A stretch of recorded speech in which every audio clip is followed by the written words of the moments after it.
মনে রাখবেন বাংলা আমাদের সকলের প্রিয়। হচ্ছে চন্দনা সরকার। চন্দনা সরকার তৃণমূলের দরকার। যতই করো হামলা, জয়ফুল জিতবে বাংলা। আর বিজেপি বাংলার বদনাম। বাংলাকে টার্গেট করলে বাংলা মাথা নত করে না। বাংলা দিল্লি দখল করবার পথ দেখাবে আগামী দিন। নেতাজি সুভাষচন্দ্র বোস বলবেন দিল্লি চলো। এই বিজেপি আর না, আর না, আর না। আর কংগ্রেস দল একটা কথা বলে না, শয়তান, দুরাচারী, খুনি, দাঙ্গাকারী, ভোটকাটারি, অত্যাচারী, ব্যভিচারী, স্বৈরাচারী। তাদের একটি ভোট দেবেন না।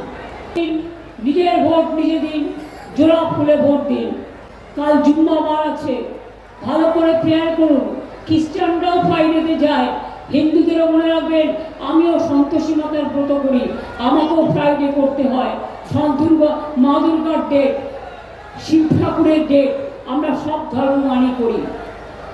দয়া করে কেউ কারো প্ররোচনায় দাঙ্গা করতে যাবেন না, তাহলে আপনার পরিবারকে এনআইএ, সিবিআই এবং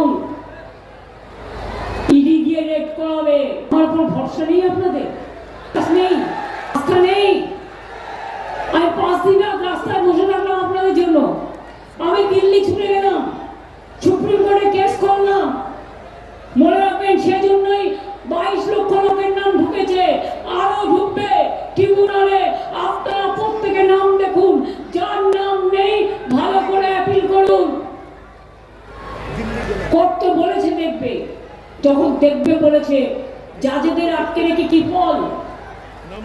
তারা তো আরো আপনাদের বিরুদ্ধে দিয়েছে ভালো করে ঠেসে। এবার যারা করেছে এই আন্দোলন, তারা ছেলেগুলোকে বাঁচাবেন তো? সম্মান নিয়ে যারা খেলা করেছেন, আপনাদের জন্য একটা জায়গার জন্য সারা বাংলার বদনাম করেছেন আপনারা। আমি শান্তির পক্ষে, আমি দাঙ্গার পক্ষে নই। আমি বিজেপির সাথে 1 থেকে 100 ভাগ লড়াই করি, আমি 2 নম্বরই করি না। এত লড়াই করছে, তাকে আপনারা অসম্মান করছেন কংগ্রেসের কথায়।